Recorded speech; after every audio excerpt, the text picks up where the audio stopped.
Stanley, SMBC Nikko, Standard Chartered Bank, and UBS. To start the program, may we call on Mr. James Quigley, Executive Vice Chairman of International Corporate and Investment Banking, Bank of America, to deliver the welcome remarks.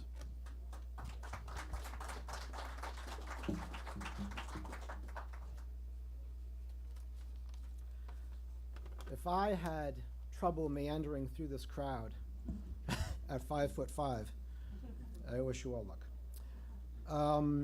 Thank you very much for the opportunity, Mr. President, everybody here today. On behalf of the organizing panel of financial institutions represented here today, Bank of America, Merrill Lynch, Goldman Sachs, HSBC, JP Morgan, Morgan Stanley, Sumitomo Mitsui, Banking Corporation, UBS, and Standard Chartered, which is quite the list.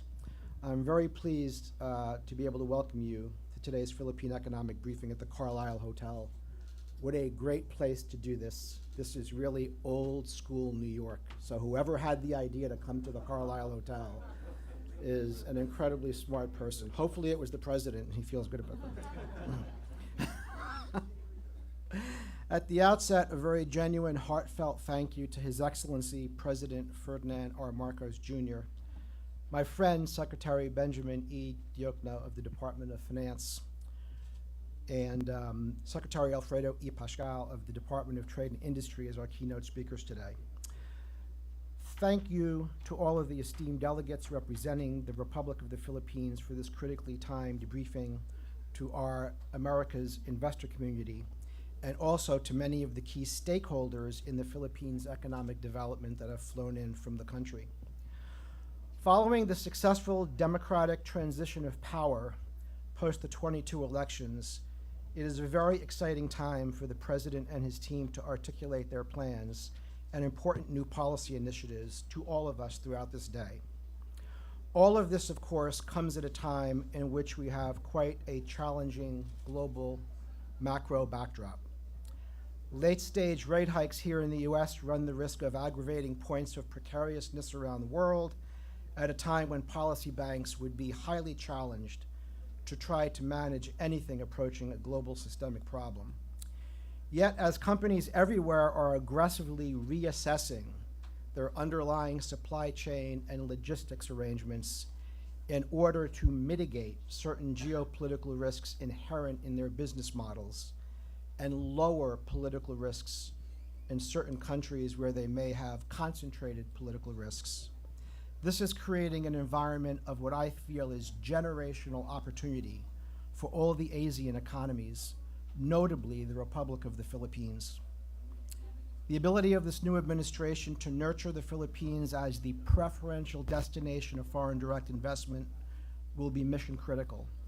We at Bank of America and all of the participating banks today, actually I think I speak on behalf of the entirety of the New York-based financial community, are extremely optimistic, given the quality of the cabinet that's been put together, the vision that's been articulated, the growing middle-class demographic, the investments in infrastructure that we're seeing currently in the Philippines. The President's keynote address will be followed by two panel discussions in which Cabinet Secretaries, the Governor of the BSP, and select private sector participants will outline in-depth thoughts on the Philippines' economic infrastructure development agenda going forward. On behalf of the entire New York financial community, we thank you for your attendance today for this very important international economic debrief, the first of its kind, as was said earlier, in North America. Our two countries have an extraordinary history together. We have arguably never needed one another more than we do today. This is not lost on me or anyone in this room. In that broad historic context, let's proceed. So I was wondering how one introduces a president, and then I learned it's by introducing his ambassador to the United States. So I am happy to introduce, since you didn't come here to listen to me, which is something my wife would say, I am happy to introduce His Excellency Jose Manuel G. Romualdez, Ambassador of the Republic of the Philippines to the United States of America.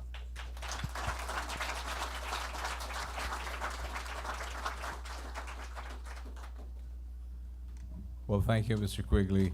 I only have one job, and that is to introduce. And it is my great honor to introduce to you the President of the Republic of the Philippines, His Excellency, President Ferdinand Romualdez Marcos, Jr.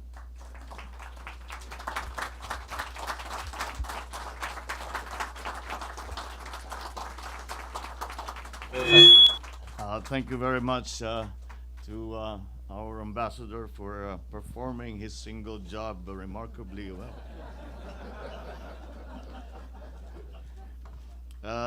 The finance secretary, who is leading the economic team of the Philippines as we go into this new era of the new global economy.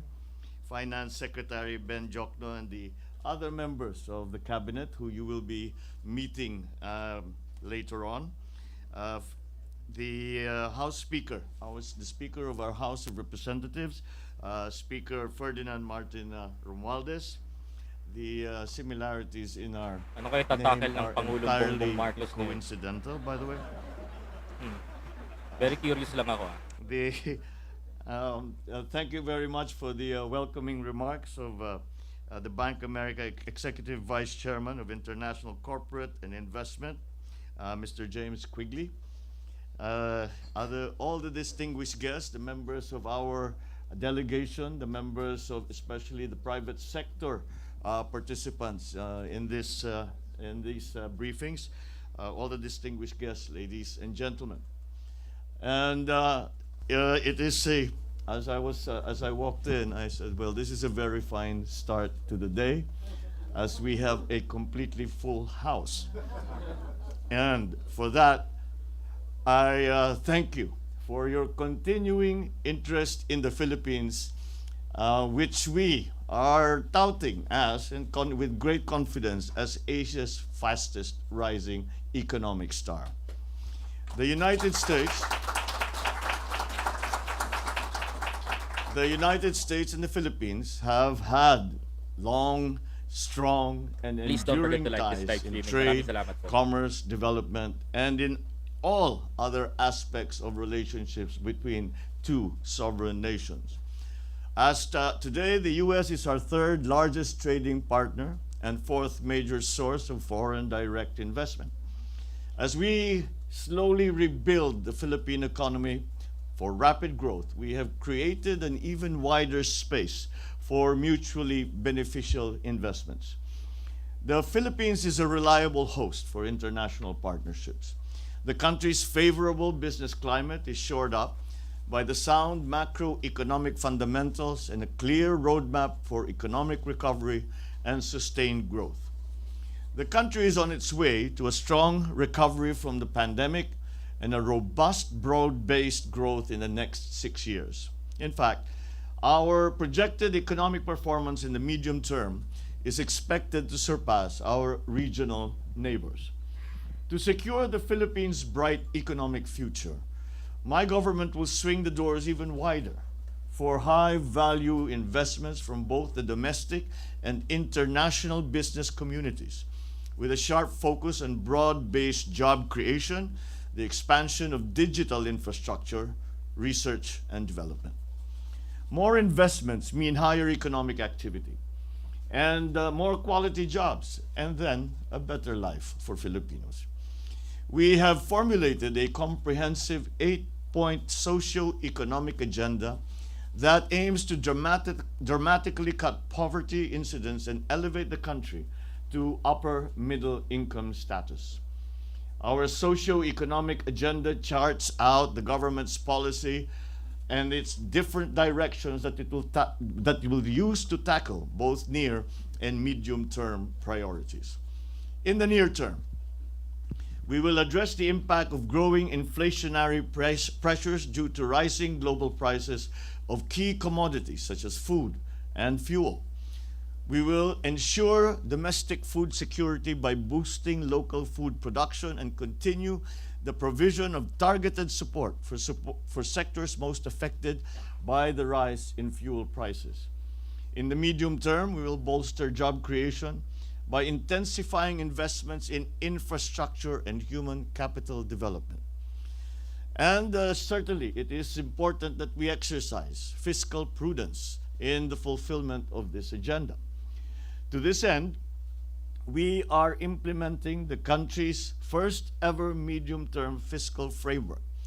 This is a fiscal consolidation strategy that will secure the fiscal stability of our macroeconomic fundamentals. Later on in the discussion, we can certainly go into a good deal more detail.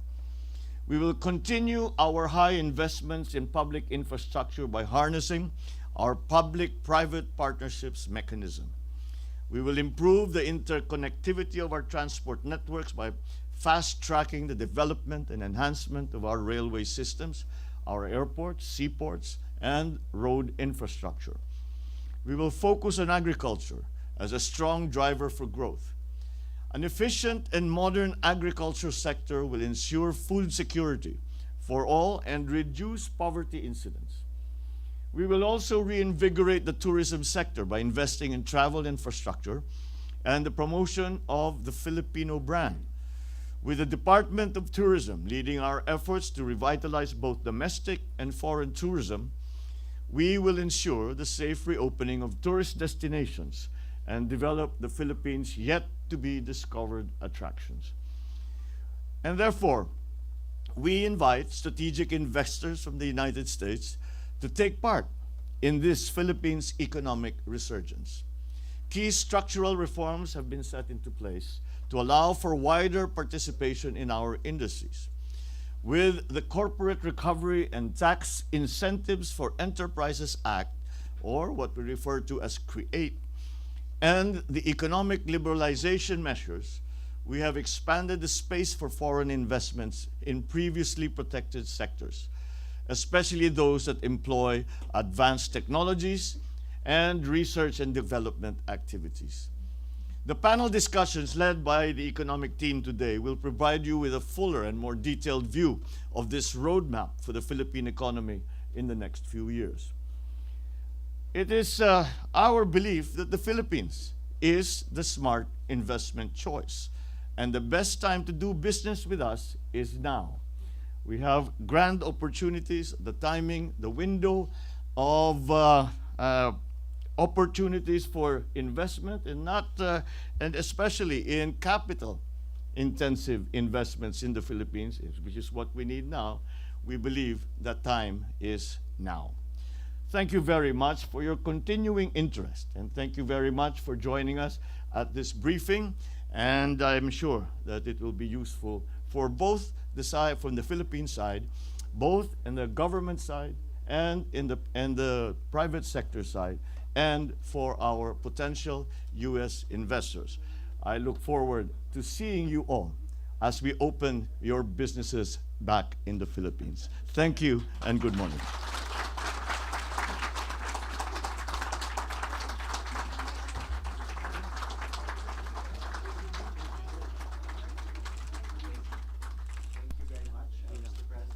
Very short lang yung sinabi ng Pangulo, pero this is part of investing. Hinihikayat niya yung mga investors na This audience is very lucky sa as the Pilipinas President kung, has generously tayo allowed us utuan. a photo Kasi meron nga tayong opportunity project with him. But 100% since foreign we're a little tight, ownership. The photographers will be the ones to go up on stage. So, isa to sa and mga pinaka all you have to do is smile. maganda na pinapakita ng ating Pangulong Bongbong Marcos right now, mga kababayan ko. Ayan. Anyway, may live ako mamaya. Actually, naputol lang yung live ko kasi biglang pumasok itong ng Pangulo. Actually, may live stream po ako ngayon at nag-ready po ako. Biglang pumasok itong ng ating Pangulong Bongbong Marcos. So mamaya-maya lamang makakasama nyo ulit si Biyahe ni Koy. At binigyan ko lang kayo ng mga latest update ngayon sa ganap sa United States ng Pangulong Bongbong Marcos. And please don't forget to like this live streaming, mga kababayan ko. Alam mo, maganda yung sinabi ng Pangulong Bongbong Marcos. one of the best dito pinapakita niya yung ano natin, showcase niya yung ating bansa sa mga ibang lahi upang mag-invest. At tayo pinopromote din natin, no, sa batas natin na meron tayong 100% foreign ownership. Mga kababayan ko, maganda rin yon. Kasi lilikha ng trabaho yun para sa mga Pilipino eh. Ang pinoproblema ng Pangulong Bongbong natin ngayon is papaano magkakaroon ng trabaho ang mga kababayan nating Pilipino. Tama? Yan ang kanyang pinoproblema. So the more na pag-alis niya doon, mga kababayan ko, nagpapunta niya sa US, mga kababayan, ay ito'y simbolo ng pagbibigay niya ng importansya sa lahat ng mga Pilipino. Napakaganda nun, mga kababayan ko. Simple lang yung sinabi ng Pangulo, but the way gusto niyang ipahatid sa mga foreign investors na mga nandoon, mga kababayan ko, come to the Philippines, invest right now that we have a good potential country. Maganda yung Pilipinas, maganda yung aming bansa. Pwede kayong magnegosyo dito. Dito kayo sa Pilipinas magnegosyo. Yun ang sinasabi ng Pangulo, mga kababayan ko. Isa yan sa pinakamagagandang naririnig ko ngayon. At worth it para sa akin yung pag-alis ng Pangulo papunta ng Estados Unidos right now, mga kababayan ko. At naibigay ni Pangulong Bongbong Marcos ang kanyang na-deliver niya at na-showcase niya ang galing ng mga Pilipino sa panahon na to. Yan ang pinakamaganda doon. Yan ang aking presidente. Yan ang presidente nyo, presidente ko, presidente ng bansang Pilipinas at presidente ng milyong-milyong Pilipino na humarap sa kanya. Mga kababayan ko, actually, biglaan tong live stream na to dahil nagre-ready nga ako with my topic for tonight, mga kababayan ko. Pag-usapan natin dito, mga kababayan ko, mamaya-maya lamang yung topic natin for tonight. Napakaganda ng pag-usapan natin ngayon. At actually, pinlash ko lang ito para makita ng mga kababayan natin yung ginawa ng Pangulong Bongbong Marcos ngayon sa US. Maraming salamat po. Babalik po ako after 5 minutes, mga kababayan. Kita-kits po tayo mamaya sa aking YouTube channel, sa aking Facebook page. Ako po si Biyahe ni Koy TV. Maraming salamat po sa inyong lahat, mga kababayan ko.